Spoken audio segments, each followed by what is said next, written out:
Hello and welcome to a new space. I am in the process of moving to the West Coast, so I'm staying with my partner right now. So that's what we got. We got a different setup. It might change. I don't know. Anyway, I read The Stolen Heir, and I know what you're thinking. You're probably like, Amanda, you already did a video on that, or maybe you're not. I don't know. Why are we bringing it up again?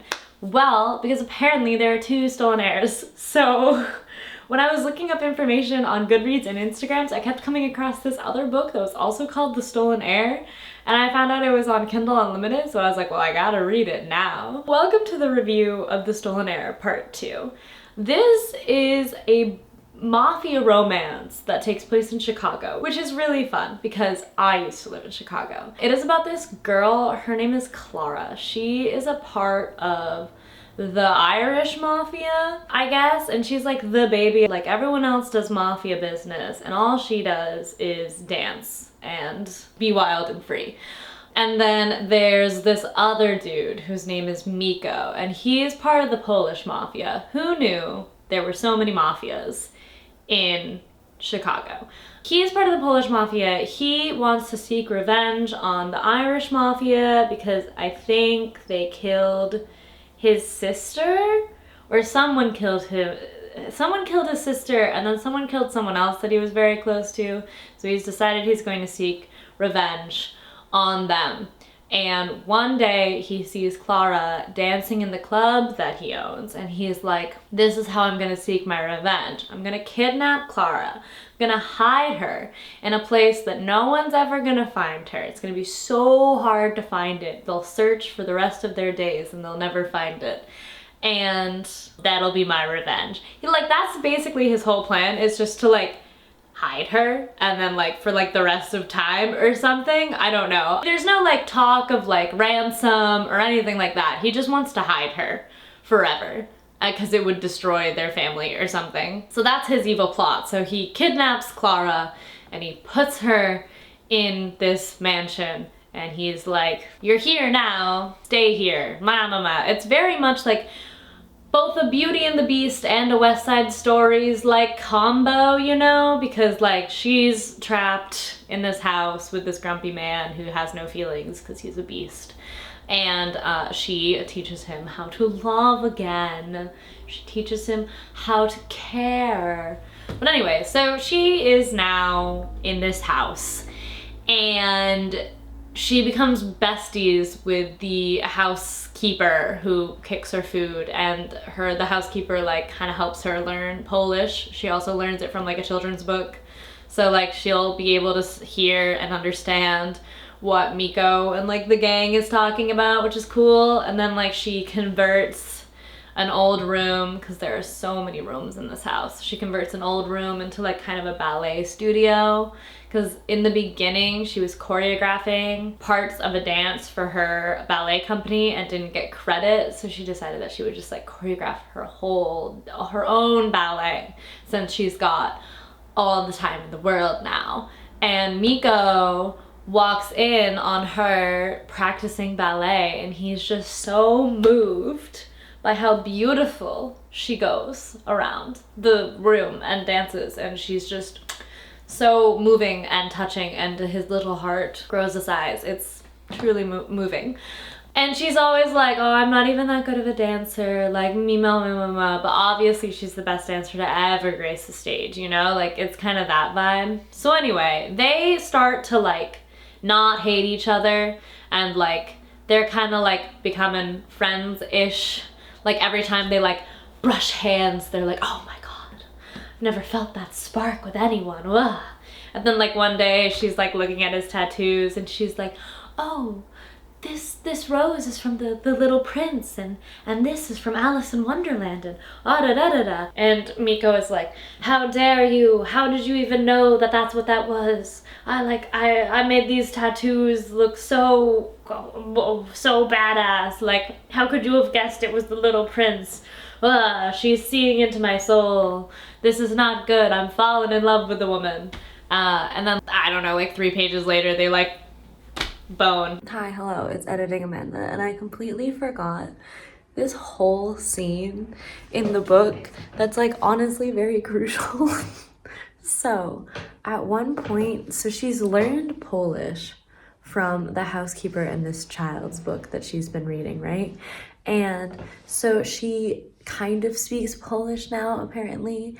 And there's this like scene where Miko and his gang are talking about how they need to like kill her brother because of the Russians or something. And she like storms into the room and she's like, no, don't kill my brother. And he's like, everyone get out. And then he realizes that she learned Polish and he's like, oh my God, how could this have happened? She's so smart. She's like, please don't kill my brother. I'll do anything so that you don't kill my brother. And he's like, okay, like, convince me. And then for some reason, this ends up with her giving him like a sexy lap dance, which I don't know. It just felt weird because she was like giving him a lap dance, but she was also like trying to get him not to kill her brother.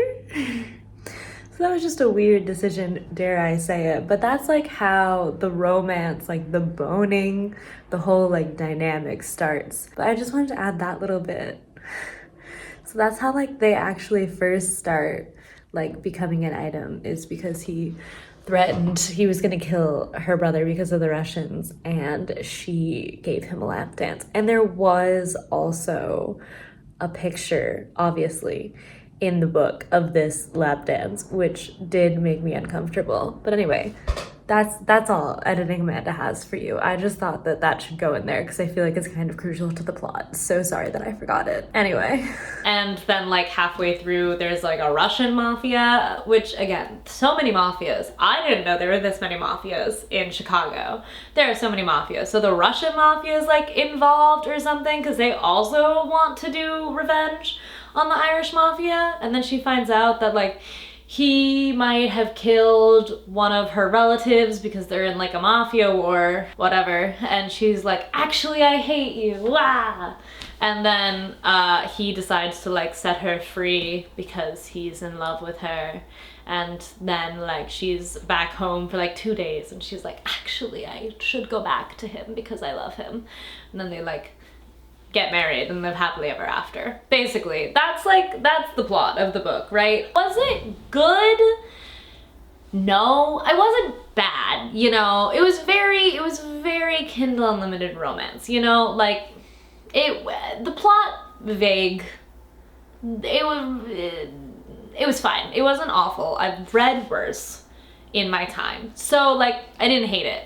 I think it's really weird that it's called The Stolen Heir because she's not an heir to anything, actually. Like the Holly Black book, it makes sense that it's called The Stolen Heir because Oak and Surin, well, Surin's a queen, but Oak is like to the throne, you know? And I mean, spoiler alert, he does be stolen, you know?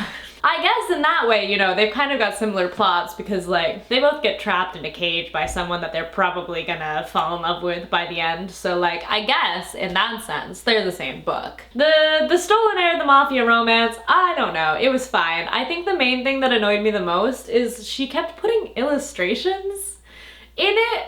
So like I would just be reading it and they would be like making out and then I would like scroll to the next page and it would be like a huge picture that she drew or someone drew of them like kissing. And I don't know like if this was just a Kindle Unlimited experience or if it's like actually in the printed copy. I can't say I'm a fan. Like I love when there are like little tiny like at the beginning of chapters, like The Stolen Heir. It's got a little fox at each like new page. That's really cute. And like the chapters are like beautiful little like drawings on each chapter. Love that. That's great. But like, I don't know, it kind of takes me out of the reading when I'm like scrolling through and there's just like this like drawn photo of them like making out. It just like, it takes me out of the space. That would be my main complaint about this book, other than just like it being, it felt very like unoriginal. It felt like a very basic mafia romance. Not that I've read many, but if I thought about a mafia romance, this would be like kind of how it is. It's just so derived from Beauty and the Beast and West Side Story that's a little painful. In some ways, it's exactly like The Stolen Heir. I think it's really funny that they both came out, so I think they came out at a very similar time. Was it good? No. Did I have fun reading it? I mean, kind of. Mainly I just read it to compare it to The Stolen Heir, and I would have to say they're not that comparable other than the fact that there is an heir from the oak is stolen by Surin, and they're probably gonna end up in love. And Clara is stolen by Miko, and they're probably gonna end up in love. But as I said earlier, Clara's not an heir. Actually, like, that's the whole thing. She's just like the favorite child of this mafia family. Like, she doesn't even know anything. He couldn't even like get information about the mafia from her, because her like one job is to like be a sweet little gal and like dance in ballet and not die. Like, that's her whole thing. So she's not really an heir. So I don't think this should have been called The Stolen Heir. Maybe like The Stolen Princess or something. The Stolen Ballerina, perhaps? Or like maybe just like make like a play on words, like another like Beauty and the Beast name, you know? Something. I don't know. Something else. She's not an heir, so I don't think it should have been called The Stolen Heir. I think that that title should go to Holly Black, and this should just be renamed something else, so that when I go and I try and find reviews for The Stolen Heir by Holly Black on Goodreads, I don't come across this. That's my take. One of them has to change names, and honestly, I gotta say, Mafia Romance, she's not an heir. So maybe it's time. That's what I got for you guys. I'm in a new space, so my backdrop will probably be changing kind of frequently, maybe not, who knows. The next video will probably be about Emily Wilde's Encyclopedia of Fairies, because I just finished that and it was so good. So really, I'm in my fae era. I'm loving the Irish folklore right now, so I will probably make a video about some fun Irish folklore related books that I think you should read. Other than that, I hope y'all have a great rest of your day, and I'll see you on the flippity flop. Peace.